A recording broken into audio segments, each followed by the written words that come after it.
Am I the asshole for buying snack food when my husband asked me not to? I, 40F, live with my husband, 43M, and our 6-year-old daughter. We split the grocery shopping, with him doing a big shop every couple weeks and me doing the quicker shops to replace used-up items between big shops. My husband has an issue with self-control around food. He can eat normal meals, but if he is given a food he really enjoys, like potato chips or ice cream, he will eat the whole bag or container in one sitting. He usually does a lot of exercise, so he's at a decent weight, but during COVID he wasn't hitting the gym, so he gained about 15 pounds. He blamed me for bringing snack food home, and asked me to stop doing it. Forever. I should note that we keep a healthy household, so my daughter is used to snacking on veggies and fruits instead of chips and cookies. But every once in a while we want a treat, so before my husband asked me to stop I would occasionally bring home some pretzels or cupcakes. I stopped when he asked, but yesterday we were at the store to grab milk and my daughter's favorite ice cream was on sale. It had been 2 months since we had snacks or dessert in the house, so I picked some up, figuring that marriage is a compromise and my husband should be able to handle having ice cream in the house for a few days after I had refrained from buying any treats for so long. I guess I was wrong, because he ate an entire pint of ice cream last night and yelled at me this morning because he gained 2 pounds overnight. We had an argument, with him accusing me of disregarding his wishes for no reason and me telling him that it wasn't reasonable to expect that we will never have snack food or dessert in the house again, and that my daughter and I shouldn't be punished for his lack of self-control. He got mad and stormed out of the house. So am I the asshole for buying ice cream once in 2 months? Update. Lots of people have suggested my husband's behavior is pathological and that I should suggest therapy. As it happens, I work in the medical field and I know his behavior is not optimal, so I have suggested therapy before. I've also suggested programs like WW to help him learn healthier habits and portion control. He insists he doesn't need it and just needs me to stop bringing in snacks. We did talk this morning and he apologized for getting mad at me, but did insist on no more snacks.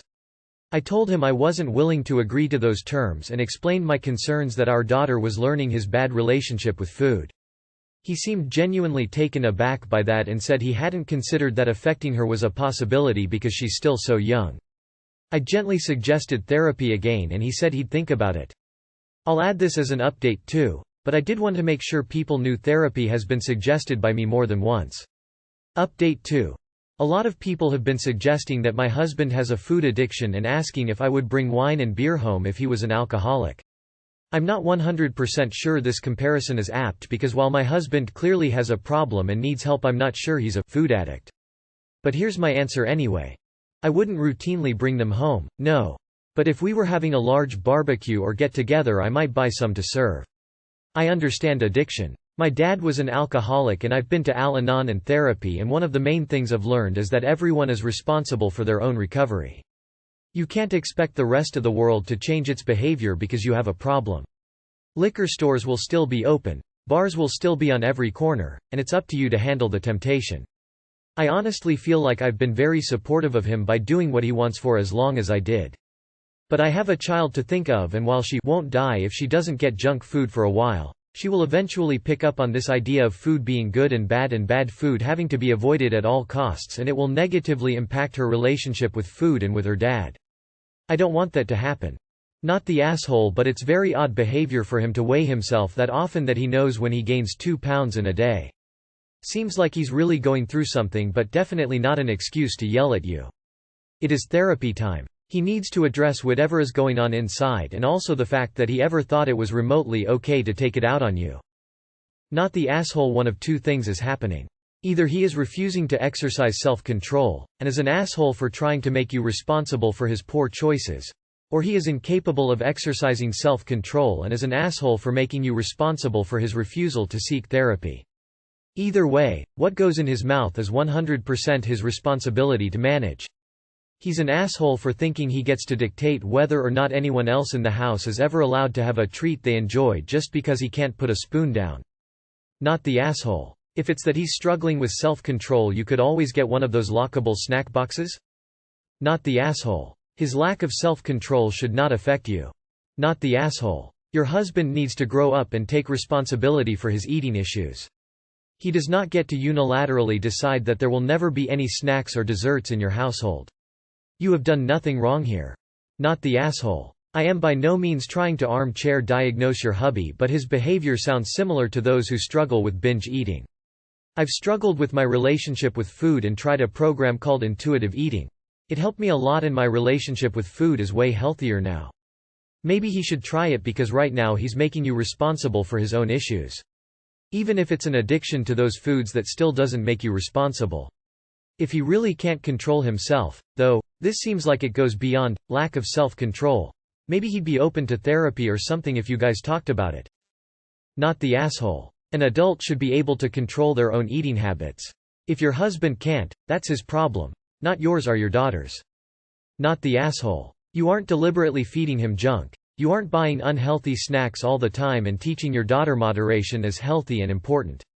Sounds like you're modeling healthy relationships with food, something your husband is struggling.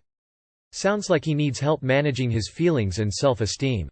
Gaining 15 pounds during COVID is not the end of the world.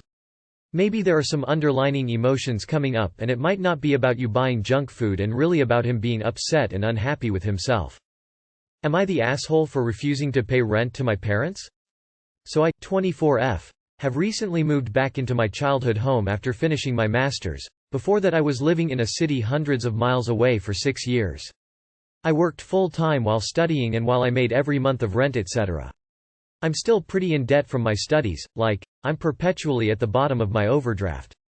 I quit my job and moved home because my mental health is really suffering and has been for a while. I hated my job. Studying was so draining and I always felt so alone and removed from everyone else in my life. So, I moved home and was unemployed for about a month and a half, and I've just started a new job part-time where I make just over minimum wage.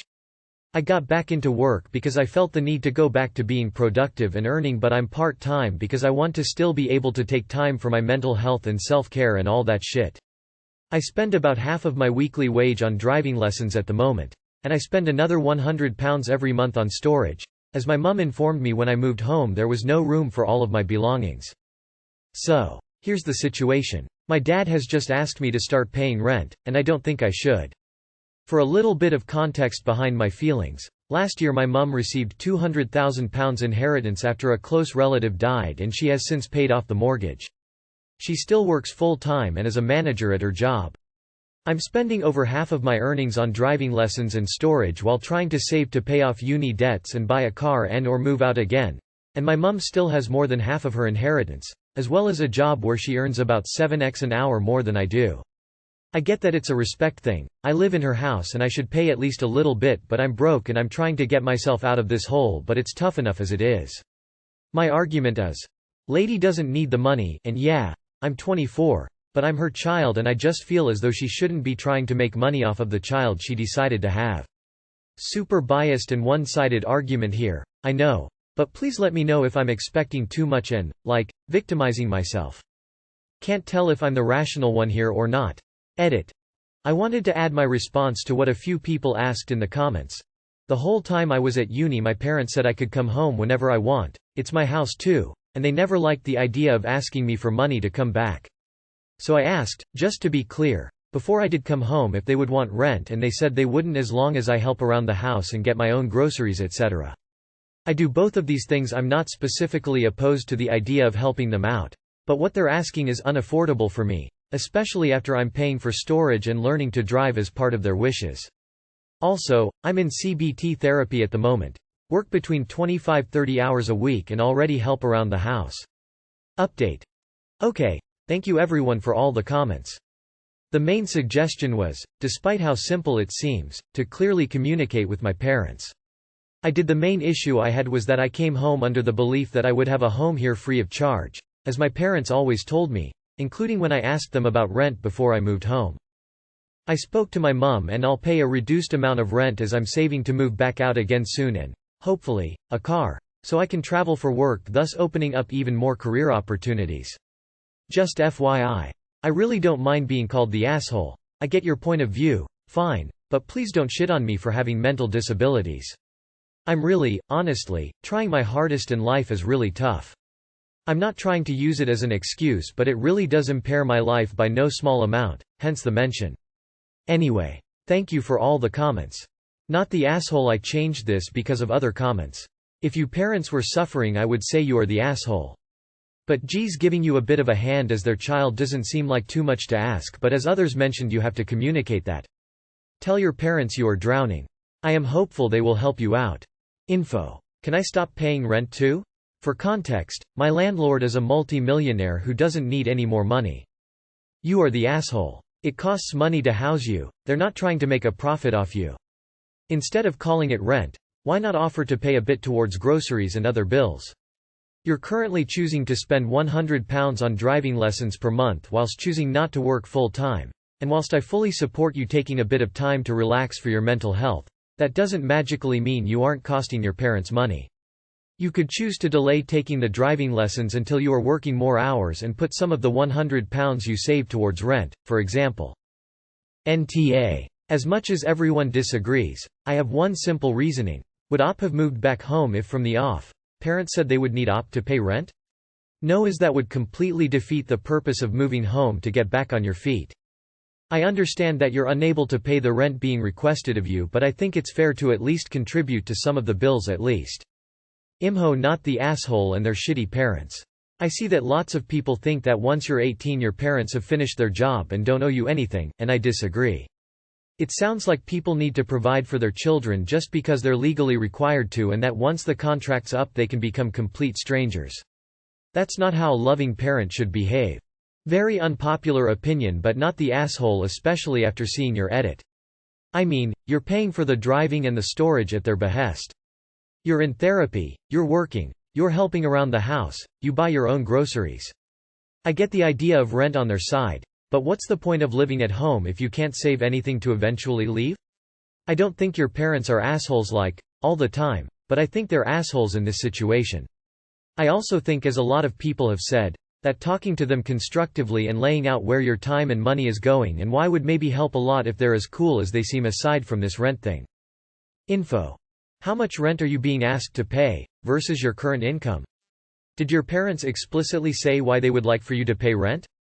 Is it to cover your share of utilities and groceries, or is it a matter of principle? There's nothing wrong in theory with parents asking an adult child to pay rent. But who is the asshole in the situation, if anyone, depends on how much rent is being asked for and why. Am I the asshole for prioritizing my autistic child's needs over those of guests? We are a family of 4, 34F, 36M, 9M and 7F. My daughter, 7F, is nonverbal autistic. We have been struggling with mealtimes and eating with her for as long as I can remember. She cannot cope with change and uncertainty and is prone to meltdowns when she gets overwhelmed. We instigated a number of strict rules and planning around mealtimes a year or two ago to help her cope, which are working. Essentially, all the family are involved in meal planning at the end of the week before, and we have a set mealtime with no food substitutions. Everyone attends meals, but no one is expected to eat if they don't want to. We spend time with visual charts preparing my daughter in advance of what is going to happen. Since we have had this system in place, our daughter is more freely trying new foods and both my children are more settled since these rules have been in place. It's a lot more relaxing for everyone to eat without the meltdowns we had before. The problems have come with when we have additional people for dinner. We do not make any allowances for changes to these rules around eating. The one time we did make an exception, a friend of my son's brought his own food as he did not like what was planned, resulted in a meltdown in my daughter and took us several weeks to get her back on track with her eating. We now let people who are visiting know the rules, and no child whose parent is unhappy with them ever stays for food with us. If we know people are coming in advance, we can take into account their food preferences, but if it's less than a week's notice, we cannot change the meal plan. We are working on helping her cope with these differences, but it is a very slow process. I have had numerous parents get upset with me for not accommodating their children in the way that they make accommodation for my son when he visits them, despite me saying I do not expect any changes to the way they do things at their house and my son can eat with us when he comes home later. The most recent incident was having to send a child guest home mid-meal as he got upset about not liking the food, which triggered my daughter. I am not able to help her calm down at the same time as managing another child's tantrum. My husband tried to calm him down and explain, but that didn't work, unfortunately probably exacerbated by my daughter's screaming, and left to drop him home with our apologies while I managed our daughter's reaction. Am I the asshole for prioritizing the needs of my autistic child over those of guests? Edit to say thank you to people who stayed on topic and helped me with useful advice. We will be implementing some of the ideas when we have guests over in the future. A big thank you for the people who get this situation as hard and express support for us. Your words mean a lot. It's a shame about all the assumptions based in ignorance that this thread contains. Just because our family looks a little different and you had read about bad experiences with a disabled sibling does not mean this is the fate of our family too. To everyone triggered by our situation, I truly wish you all the best in healing from your trauma and would politely ask that you do not go around accosting strangers on the internet again. The judgment seems to be more related to inaccurate assumptions made about my son than the question I asked. He is not included in this post as details of his life are not relevant to a post about my daughter and guests. Thank you for your concern, but it is misplaced. As to the people who think it is okay to message someone with a ton of hate over a lot of inaccurate assumptions, I feel incredibly sorry for you and hope you find a better use of your time. You should not have guests for dinner. The issue isn't prioritizing the needs of your autistic child over those of guests. It's that you are making no allowance or accommodation or room for the needs of your other children, and are sowing the seeds of lifetimes of resentment. You are the asshole. A structure where your daughter gets upset because someone else is eating something different is not sustainable, and you are the asshole for making it the structure she gets used to. It seems like you just shouldn't have guests over around dinner time? You're the ones essentially interrupting your daughter's meal routine by regularly having multiple families over. You are the asshole. Info. Have you gotten professional help to organize the schedule for your daughter? I am worried that while of course your daughter is important, you might alienate your son from his friends at the same time. It's a difficult balance that there will at some point be some change you might not be able to handle, such as your son not being able to attend dinners, and he shouldn't be forced to, at some point. This sounds unfair to your son. What if at some point he doesn't want to eat the same thing or at the same time? How is your daughter's reaction a meltdown but the other child's is a tantrum? Edit. I'm aware of the difference. What I mean is, that in my opinion at least it seemed unfair to describe it as a tantrum when just the idea of being made to eat something to some people can be incredibly stressful. Gentle, you are the asshole. You are obviously trying your best for your daughter, but if she's having meltdowns over what other guests are eating, your plan goes too far.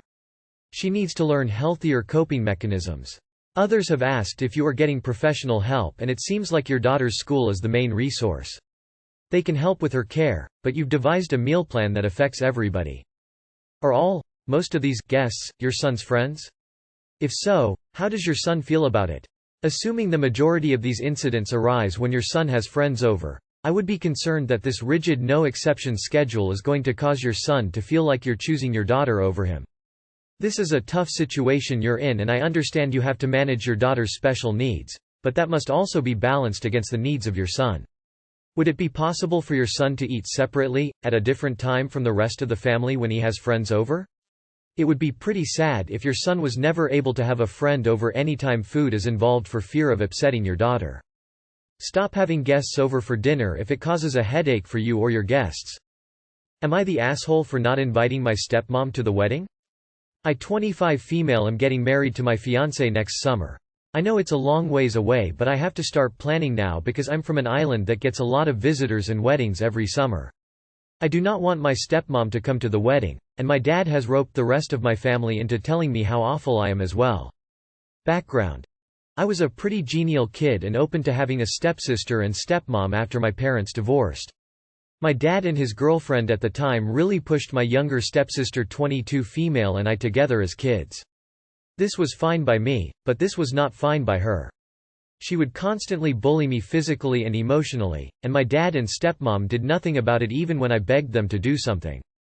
Eventually one day I snapped and stood up for myself when I was 20, and my stepsister and stepmom were shocked and incensed. My refusal to back down and be pushed around again made a lot of problems for the family dynamic at that point, because everything had previously rested on me being perpetually sweet and docile even in the face of bullying. I did not speak to my dad for a long time after that because he constantly pressured me to give in and apologize for confronting it. I realized that he had the most responsibility to me of any of them, and that he is really the one to blame, but I decided that I wanted him in life, albeit minimally, so I would not regret going NC when I'm old, but I did not want them in my life. I would go to some Christmas and Thanksgivings and be polite when seeing them, but I wasn't going to be overly friendly and good anymore when they were cold to me. He was upset for a while, but he eventually realized there was nothing he could do. Currently. So now, I'm getting married and he is adamant that my stepmom be invited. He said that it would be horribly rude and look very weird if she isn't there. He also expressed how I am having quite a large wedding, so it is even worse that I do not want to invite her. But he isn't paying for any of the wedding, my fiancé is paying for all of it. And I don't want anyone there who doesn't like me or that I don't like. I just want to be happy on my day and not feel like I am being pushed into something that's stressful for me just so SM can be happy again like when I was a kid. He is livid with me, and it's causing a lot of problems because he's gotten my extended family involved as well. Why I think I might be the asshole. My fiancé is very wealthy, so this is a fairly lavish wedding, and I know my dad wants my stepmom to be included in that experience and get to mingle with the prominent people my fiancé knows. It also would not ruin my day if my stepmom was there, and she is my dad's wife, so I feel like that might be an asshole move I'm making just because I am stubborn. I could deal with it, I just don't want to. Edit. I guess I am also afraid I am the asshole because they've hosted me for a few holidays over the years, but I only went to see my dad, and I was just polite to my stepmom and stepsister. So I know it is technically impolite to take people up on invitations and not return it. I just don't feel like inviting me was generosity on my stepmom's part. I am her husband's only child. I would have preferred to just have the holiday with my mom, but I try to go to my dad's every couple years to keep a cordial relationship with him. But at the same time, I was still being hosted partially by my stepmom, so maybe I am an asshole for not extending that generosity as well. Not the asshole. Sounds like you're being bullied again, and standing up for yourself again. Of course they're unhappy with you. Kudos on standing your ground. This is definitely a your wedding, your decision situation. So basically your abusers want you to help them hook up rich people through your fiancé. Not the asshole, and this looks like a great time to just cut them off entirely. If you let them have what they want, they'll want you to lug your wife into giving them all kinds of benefits which in turn will spur you marriage, provided your wife isn't a pushover doormat anyway. Do you really want to risk that for these people you don't care about? Not the asshole, don't invite them both. Your dad has been enabling them for way too long. Not the asshole. Why allow one of your childhood abusers to profit off your connections? She was an abuser by enabling the abuse done by her daughter, simple as that. Not the asshole because if she comes she'll end up being prominently featured in the day as your father's wife. She's going to be in the front row and on the receiving line, etc. It's not like you can just stick her at a quiet table and forget about her, which is what I would have suggested if your only problem was step-sis. Does the extended family know how she's treated you, or are they in the dark because you've always put on a brave face? Not the asshole at all. You have good reason to not want her there, and are under no obligation to invite anyone you don't want. The fact that he's not paying for any of it means he doesn't have standing to make any demands here. It is a big deal to invite someone you don't want to be there. It's not petty. This person caused you harm and their presence would cause you more stress. Given that you're already minimal contact with your dad, it would be fair to point blank tell him to stop asking and uninvite him if he continues. Edit. I didn't catch the part where the actual reason they want to come is access to rich people. You definitely don't owe them that. Not the asshole. Why should you be obligated to give your stepmother a good experience when she can't be bothered to control her daughter? Not the asshole. And tell your dad to back off or he'll be uninvited too.